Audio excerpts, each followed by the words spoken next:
Anime Japan 2025 का event पूरा हो चुका है, जहां से हमें बहुत सारे एनिमे अपडेट्स मिले हैं, जैसे कि चेनसॉ मैन रीजे आर्क की मूवी अपडेट। इसके अलावा बहुत सारे एनिमे के ट्रेलर्स दिखाए गए हैं और न्यू एनिमे भी अनाउंस हुए हैं। इन सारे ही न्यूज को मैं कवर करने वाला हूं, इसलिए अगर तुम लोग ऐसे ही एनिमे से अपडेट रहना चाहते हो तो चैनल को सब्सक्राइब करना मत भूलना। खैर, वीकली एनिमे अपडेट्स की वीडियो को शुरू करते हैं। सबसे पहला अपडेट है माय ड्रेस अप डार्लिंग की मांगा फाइनली कंप्लीट हो चुकी है और इसी के साथ माय ड्रेस अप डार्लिंग का सीजन 2 भी जुलाई 2025 से रिलीज होने वाला है। उसके बाद Chainsaw Man the movie Reze arc 19 सितंबर को जापान में रिलीज होने वाली है। वैसे मुझे लगा था कि चेनसॉ मैन की रीजे आर्क मूवी डीमन स्लेयर की मूवी से पहले दिखाई देगी, लेकिन 19 सितंबर को अगर ये जापान में रिलीज हो रही है तो ऐसा लगता है कि इंडिया में लगभग 2 महीनों के बाद यानी कि नवंबर में ही हमको ये देखने मिलेगी, यानी कि साल की एंडिंग में हमें चेनसॉ मैन की मूवी देखने मिलेगी। पता नहीं इतना लंबा इंतजार चेनसॉ मैन की मूवी के लिए कैसे होगा। वहीं पर साकामोटो डेज का कोर 1 भी खत्म हो चुका है एपिसोड 11 के साथ, जिसकी एंडिंग में बहुत सारे खतरनाक असासिन साकामोटो के पीछे पड़ चुके हैं। अब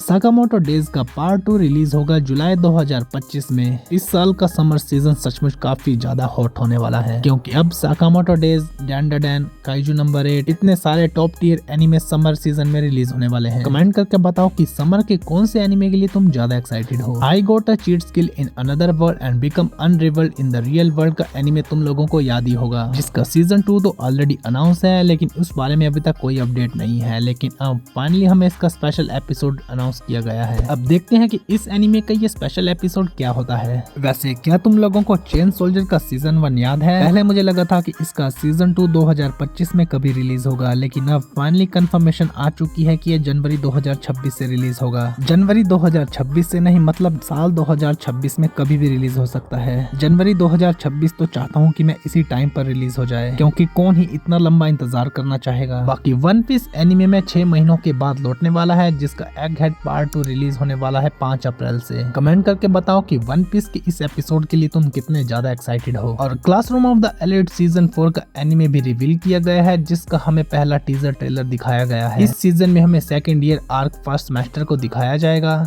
इसी के साथ क्लासरूम ऑफ द एलिट की लाइट नोवेल, जिसके अंदर हमें थर्ड ईयर की स्टोरी बताई गई है, वो भी रिलीज हो चुकी है। थर्ड ईयर में क्या होने वाला है, जिसका हमें एक छोटा सा हिंट दिखाया गया है, जिसमें कि सारे ही स्टूडेंट कियोताका आयन कोजी के साथ एक साल लड़ने वाले हैं, ताकि आयन कोजी को हराकर वो सभी खुद क्लास ए से ग्रेजुएट हो सकें। बाकी यूनिटी में तो स्ट्रेंथ तो है, लेकिन आयन कोजी के सामने देखते हैं कि उनकी यूनिटी कितनी चलती है। बाकी रेंट अ गर्लफ्रेंड के सीजन 4 का भी हमें टीजर ट्रेलर देखने को मिला है, जो कि जुलाई 2025 में रिलीज होने वाला है। इसी के साथ ओशिनोको के सीजन 3 का भी टीजर ट्रेलर देखने को मिला है, जो कि साल 2026 में रिलीज होगा। माय हीरो एकेडमिया का सीजन 8, जो कि फाइनल सीजन होने वाला है, उसका भी हमें टीजर ट्रेलर देखने को मिला है, और ये फाइनल सीजन रिलीज होगा अक्टूबर 2025 से। बाकी काइजू नंबर 8 के सीजन 2 का भी न्यू टीजर ट्रेलर देखने को मिला है, जिसके अंदर हमें जनरल नारुमी को दिखाया गया है। बाकी काइजू नंबर 8 का सीजन 2 जुलाई 2025 में रिलीज होगा। Tokyo revenger the battle of 3 deities का भी न्यू टीजर विजुअल देखने को मिला है। बाकी ये सीजन कब रिलीज होगा, इस बारे में हमें 22 जून 2025 को पता चलेगा,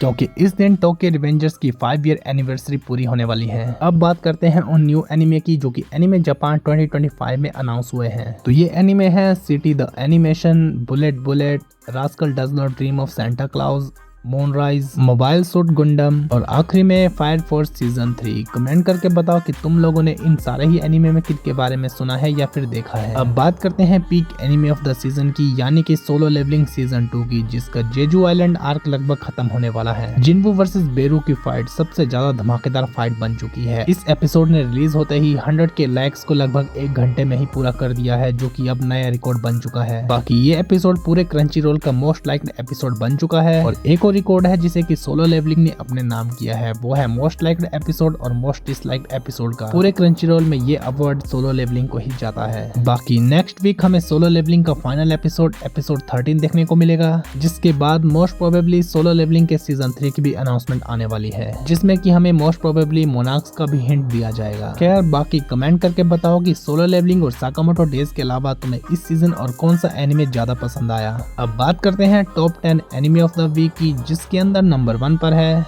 सोलो लेवलिंग सीजन 2 नंबर 2 पर है, रीजीरो सीजन 3 और नंबर 10 पर है 100 girlfriend who really really really love you का सीजन 2। बाकी की लिस्ट तुम लोग स्क्रीन पर देख सकते हो और ऐसे ही अपडेट्स के लिए चैनल को सब्सक्राइब करना मत भूलना। हम लोग मिलेंगे किसी और वीडियो के साथ, तब तक के लिए बाय बाय।